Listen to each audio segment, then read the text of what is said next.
3월 15일 토요일 새벽기도에 오신 여러분들 축복하고 환영합니다.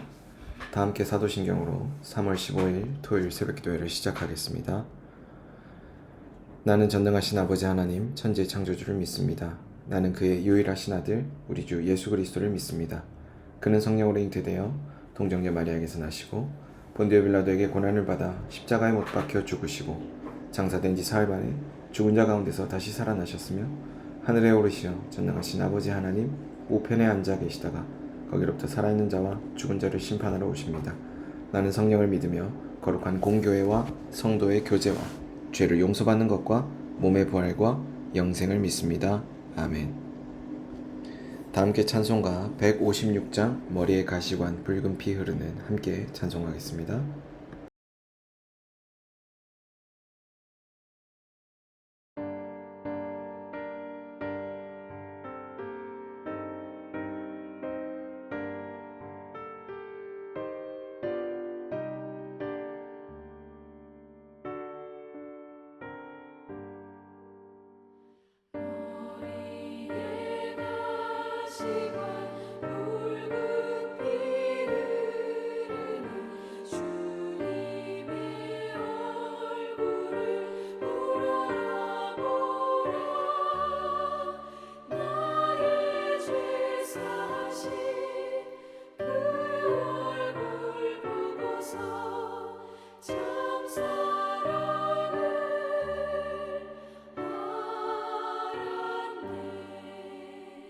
채찍에 상하고 쇠못에 박히신 주님의 그 상처 우러러보라. 내 대신 당하신 그 상처 보고서 참 사랑을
이 시간에는 공동의 기도 제목을 위해서 함께 기도하겠습니다. 첫 번째로는 나라를 위해서 함께 기도하겠습니다. 나라를 위해서 함께 기도할 때에는 우리나라의 청년들을 위해서 함께 기도하겠습니다. 우리나라의 청년들이 진학과 취업과 결혼이라는 인생의 과업을 수행하는 중에 있는데 이 문제로 인해서 큰 어려움을 겪고 있는 것이 이 청년 세대의 현실입니다. 그 현실 앞에서 낙담하거나 좌절하지 않고 오히려 이 현실의 문제 가운데 주인 되시는 주님의 공급하심을 경험하는 그러한 세대로 거듭날 수 있도록 위해서 함께 기도하도록 하겠습니다. 두 번째로는 국내외 선교를 위해서 함께 기도하겠습니다. 국내외 선교를 위해서 함께 기도할 때에는 복음과 상황을 위해서 함께 기도하겠습니다. 복음과 상황이 복음으로 역사와 사회를 잘 조명해가며 또 맡기신 사명을 잘 감당하는 그런 선교단체가 될 수 있도록 위해서 함께 기도하도록 하겠습니다. 또한 섬기시는 김병년 목사님께서도 이 일을 위해서 수고하실 때 필요한 능력과 힘과 지혜를 공급받아 잘 감당할 수 있도록 또 위해서 함께 기도하도록 하겠습니다. 세 번째로는 삼송동안교회를 위해서 함께 기도하겠습니다. 삼송동안교회를 위해서 함께 기도할 때에는 우리 교회 주일 예배와 주일 모임을 위해서 그리고 교육자들을 위해서 함께 기도하겠습니다. 특별히 이번 주말간에 1박 2일로 수련회가 진행됩니다. 7주년 기념 수련회로 드려지게 되고 진행되게 되고, 그 수련회를 통해서 우리가 함께 공동체를 경험하게 되는 귀한 은혜의 시간들이 예정되어 있는데요. 이 시간들을 통해서 무엇보다 우리가 함께 하나 되고 또 공동체를 함께 지어져가며 안팎의 변혁을 꿈꾸고 진실하고 또 소망하는 그런 예배를 꿈꾸는 그런 교회 공동체로 함께 세워질 수 있도록 위해서 함께 기도하겠습니다. 또한 이어서 신동희 목사님을 비롯한 저와 김수경 간사님 그리고 심소연 전도사님 등 네 분의 교육자가 있습니다. 이 교육자들이 함께 합심하여서 교회를 잘 세워가도록 위해서 함께 기도하겠습니다. 네 번째로는 교우 가정을 위해서 함께 기도하겠습니다. 교우 가정을 위해서 함께 기도할 때에는 하영선 교우 가정을 위해서 함께 기도하도록 하겠습니다. 하영선 교우의 가정이 아름다운 하나님의 나라로 함께 잘 지어져 갈 수 있도록 위해서 기도해 주시고, 또한 이 가정을 향한 하나님의 뜻과 계획이 아름답게 열매 맺으며 하나님 나라의 풍성함이 경험되는 그런 가정 될 수 있도록 위해서 함께 기도하도록 하겠습니다. 다섯 번째로는 새벽 기도회를 위해서 함께 기도하겠습니다. 계속해서 온라인으로 진행되고 있는 새벽 기도회가 방송상의 차질 없이 잘 진행될 수 있도록 위해서 기도해 주시고, 또 이 새벽 기도회를 통해서 주님의 음성을 듣고 돌아가는 귀한 시간 될 수 있도록 위해서 함께 기도하겠습니다. 함께 나눈 이 다섯 가지 기도 제목을 위해서 이 시간 한 목소리로 기도하겠습니다.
예수님 이름으로 기도합니다. 아멘. 오늘 하나님께서 우리 모두에게 주신 말씀은 누가복음 11장 37절에서 54절까지의 말씀입니다. 누가복음 11장 37절에서 54절까지의 말씀을 한 절씩 교독한 이후에 말씀의 은혜를 나누겠습니다.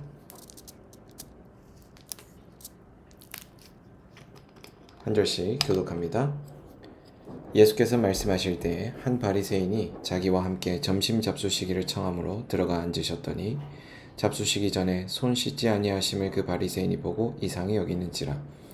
주께서 이르시되 너희 바리새인은 지금 잔과 대접의 겉은 속 깨끗이 하나 너희 속에는 탐욕과 악독이 가득하도다. 어리석은 자들아, 겉을 만드시니가 속도 만들지 아니하셨느냐? 그러나 그 안에 있는 것으로 구제하라. 그리하면 모든 것이 너희에게 깨끗하리라. 화 있을진저 너희 바리새인이여, 너희가 박하와 운향과 모든 채소의 11조는 들이되 공의와 하나님께 대한 사랑은 버리도다. 그러나 이것도 행하고 저것도 버리지 말아야 할지니라.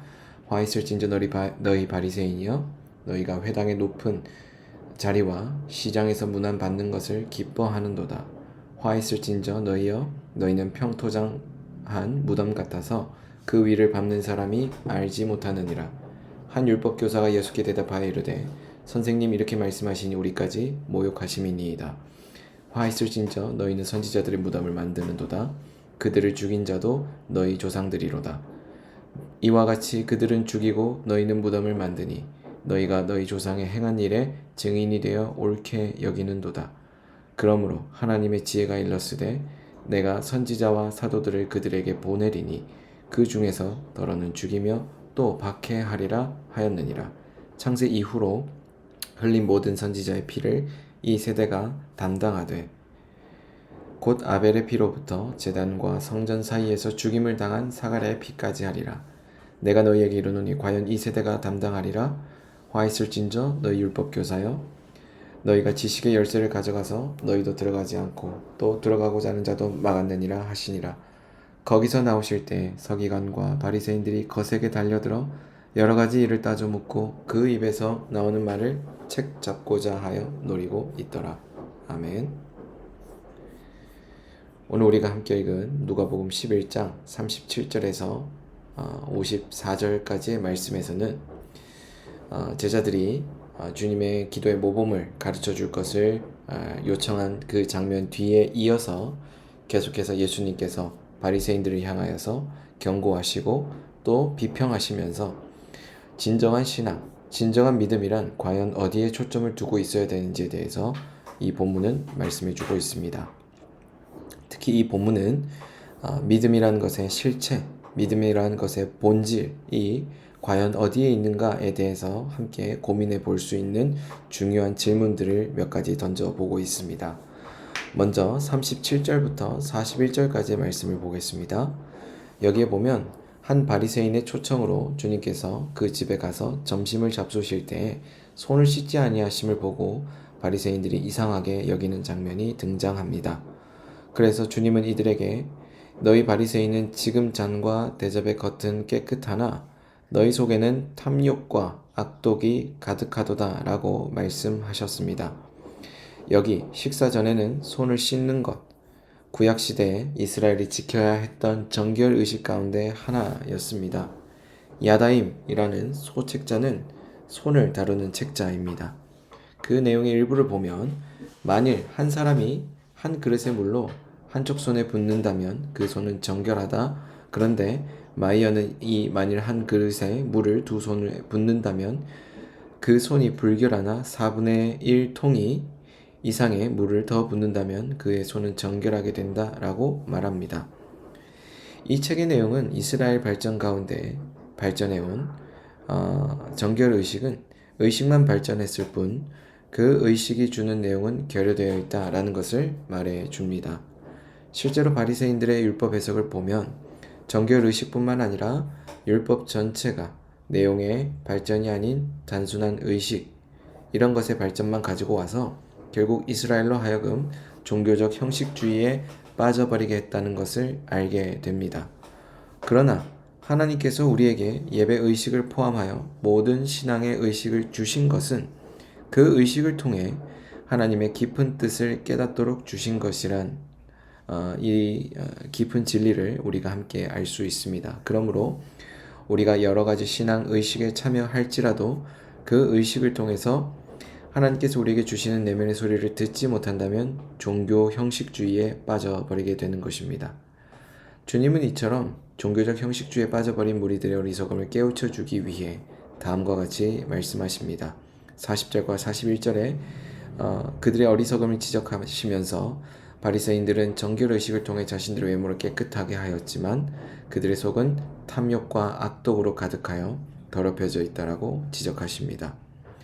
예수님은 과연 이들의 모습 속에서 어떤 믿음의 본질을 이야기하고자 하셨을까요? 그들의 속사람이 탐욕으로 더럽혀져 있었기 때문에 구제함, 자선함으로 새롭게 될 수는 없었습니다.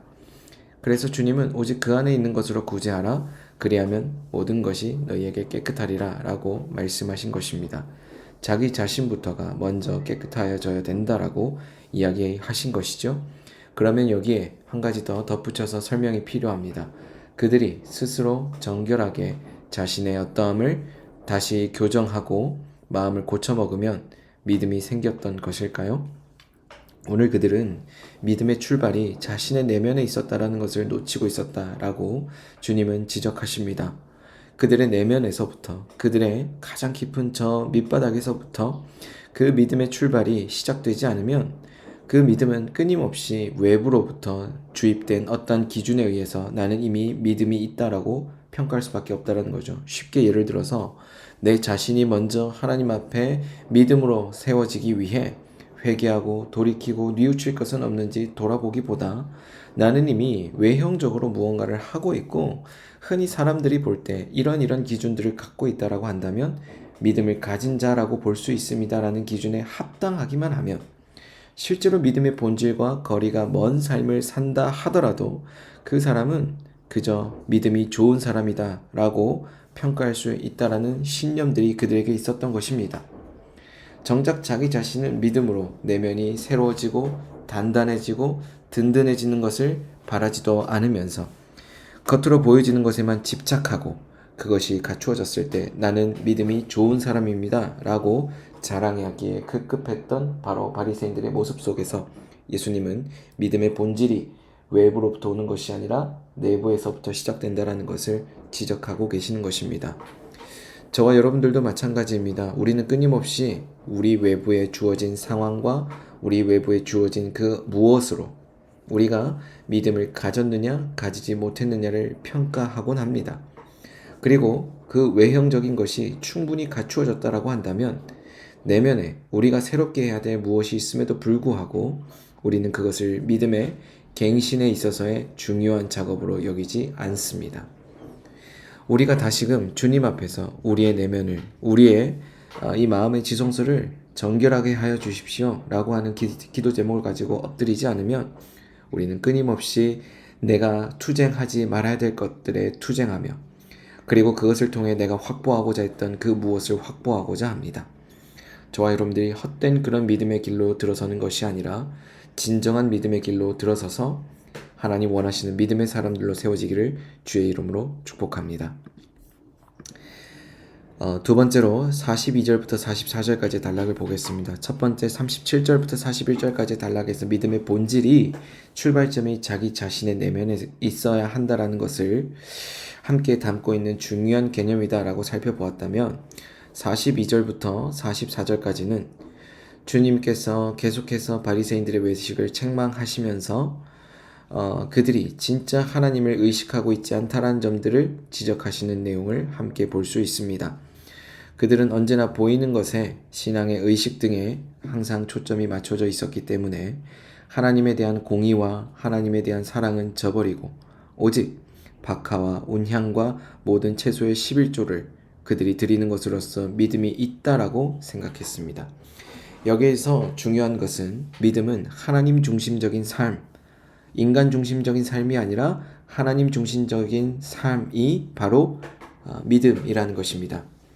우리가 무엇을 드렸다가 중요한 것이 아니라 하나님께서 무엇을 받으시기를 원하시는가, 이것이 우리의 초점이어야 한다는 것이죠. 저와 여러분들의 삶은 어떠합니까? 무엇이 우리를 중심된 것으로 이끌어가고 있습니까? 그것이 내 중심된 것으로 이끌어가고 있는 그런 강한 어떤 요인이 있다라고 한다면 우리는 믿음의 삶을 진정으로 살아나가고 있다라고 평가할 수 없다라는 것이죠. 그래서 믿음은 하나님 중심적인 삶, 그것을 살아낼 때 우리는 그것을 믿음이라 할 수 있습니다. 45절부터 54절까지의 단락에서는 바리새인들의 위선에 대해서 주님께서 책망하셨을 때 한 율법 교사가 나와서 우리까지 왜 모욕하십니까? 라고 항의하는 장면이 등장합니다. 이때 우리가 살펴보아야 되는 것은 하나님께서 믿음이라고 하는 것을 우리에게 가르치실 때 우리에게 그것을 책망의 요인으로 주시는 것이 아니라 책망의 기준으로 삼기 위해서 그러한 평가 기준을 우리에게 제시하신 것이 아니라 믿음을 통해서 우리 스스로를 돌아볼 수 있도록 만드신 하나의 축복의 길이자 축복의 통로로 삼으셨다는 것을 염두에 두어야 합니다. 예수님께서 그들을 책망하실 때 그 말씀에 비추어 스스로를 돌아보기보다 다만 자신들을 모욕하는 말이라고만 생각해서 거세게 항의했습니다. 이처럼 자기 중심적인 사람들은 진리의 말씀이 주어져도 그것이 자기 자신에게 적용되지 못하고 오직 자기 자신이 무엇을 얻을 수 있는가에만 초점을 두게 됩니다. 그들은 듣지 못함으로 인해 율법을 가르치는 자로서 사람들을 자유하게 하지 못했고 오히려 짐을 지워주는 죄를 범하게 됩니다. 다음의 말씀은 주목할 만합니다. 46절의 말씀인데요. 화 있을진저 너희 율법교사여 지기 어려운 짐을 사람에게 지우고 너희는 한 손가락도 이 짐에 대지 않는도다. 이 말씀은 진리의 지식을 알지 못하는 사람은 그가 다른 사람을 가르치는 자일지라도 사람들을 자유하게 해주기보다는 오히려 책망하고 짐 지우는 자 이렇게밖에 될 수 없다는 것을 경고해주고 있습니다. 우리는 이 점을 통해서 한편으로 또한 생각해 보아야 됩니다. 주님께서 왜 이러한 점들을 지적하셨을까? 주님께서는 바로 이들에게 이러한 규정 준수를 통해서 살아가고자 했던 삶을 왜 지적하셨을까? 주님은 이렇게 또한 지적하십니다. 그들은 선지자를 죽이고 그들의 무덤을 만드는 죄를 범했습니다. 이렇게 주님께서 지적하시죠. 47절과 48절에 그 내용이 이어져서 등장을 하는데 예수님께서 그들이 예수님에게 대한 태도는 선지자들에게 대한 태도를 유추할 수 있게 합니다. 하나님의 말씀을 대언하는 그 선지자를 대하는 태도가 바로 그들의 태도였던 것이죠. 그리고 이 율법 교사는 하나님의 말씀이 주어졌을 때 그것이 나를 모욕하는 말씀입니다 라고 굉장히 부정적으로 반응하게 됩니다. 52절을 볼까요? 52절을 보면 지식의 열쇠를 가지고 있으면서도 자신도 구원으로 들어가지 않고 들어가는 자들에 대해서 들어가지 못하도록 막는 죄를 범하였다라고 지적당합니다. 즉 잘못된 믿음은 하나님께서 원하시는 방향대로 나아가는 길을 상실케 만드는 그 모든 종류의 삶으로부터 우리를 어떠한 길로 나아가야 될지 알려주는 하나의 기준표가 된다는 것이죠. 다시 말하면 하나님께서 우리에게 원하시는 삶의 방향이 있습니다. 그것이 구체적으로 각자에게 주어진 상황에 따라서 다르게 적용될 수 있는데 그것은 이렇게도 표현해 볼 수 있습니다. 내가 가정에서 감당하고 있는 내 역할, 부모로서의 역할, 자녀로서의 역할, 그리고 형제 자매로서의 역할들을 감당함에 있어서 각자가 가질 수 있는 믿음의 그 단어의 정의가 다를 수 있습니다. 부모는 자녀에 대해서 어떤 믿음을 보여야 될까요? 하나님께 대한 그 믿음을 어떤 방식으로 보여야 될까요? 다를 수밖에 없겠죠. 그런 다른 종류의 각자의 상황에 걸맞는 그 믿음들이 있는데 그 믿음은 하나님께서 원하시는 삶의 방향으로 나아가도록 만드는데 이정표가 되는 것으로서의 믿음이어야 된다는 것입니다. 우리가 믿음을 가졌다고 하지만 자꾸만 그것이 내 욕망을 이루기 위한 하나의 방편과 도구와 수단으로 남용되고 있다고 한다면 우리는 그것을 믿음이라 일컫지 않고 잘못된 신념 내지는 오판 내지는 맹신이라고까지도 일컫게 됩니다. 그래서 그러한 사람들이 극단적으로 치닫게 되면 사이비 이단으로 변질되게 되는 것이죠. 저와 여러분들의 삶은 그 믿음의 이정표를 따라서 살아가고 있는 삶입니까? 아니면 내 마음대로 살기 위해 지어낸 하나의 허구일 뿐입니까? 믿음이라고 하는 것이 우리의 삶을 올바르게 인도하는 이정표가 되었을 때 우리의 삶은 무엇을 기대할 수 있을까요? 그 믿음의 본질이 우리에게 진정한 어떤 내면의 자산으로 자리 잡고 있을 때 우리가 기대해 볼 수 있는 한 가지 분명한 변화는 하나님께서 원하시는 삶을 살아내게 된다는 것입니다. 그와 같은 축복의 삶, 그리고 풍성한 삶이 저와 여러분들의 삶 되시기를 주의 이름으로 축복합니다. 함께 기도하겠습니다. 사랑이 많으신 주님, 우리가 믿음의 삶을 살아내기를 소망합니다. 진리의 말씀을 듣고 또 믿음의 본질이 무엇인지에 대해서 깊이 고민하며 그 삶을 따라 살아나가기로 간절히 소망하는 우리 모두가 주님께서 원하시는 삶을 감당하며 즐거이 그것들을 행하며 주님 원하시는 그 삶의 한복판에 서 있는 믿음의 자녀들 되게 하여 주옵소서. 사랑이 많으신 예수님 이름으로 기도드립니다. 아멘. 다 함께 주기도문으로 오늘 새벽 기도회를 마치겠습니다. 하늘에 계신 우리 아버지, 아버지의 이름을 거룩하게 하시며 아버지의 나라가 오게 하시며 아버지의 뜻이 하늘에서와 같이 땅에서도 이루어지게 하소서. 오늘 우리에게 일용할 양식을 주시고 우리가 우리에게 잘못한 사람을 용서하여 준 것 같이 우리 죄를 용서하여 주시고 우리를 시험에 빠지지 않게 하시고 악에서 구하소서. 나라와 권능과 영광이 영원히 아버지의 것입니다. 아멘. 이 시간 이후에는 각자 가진 기도 제목을 위해서 기도하겠습니다.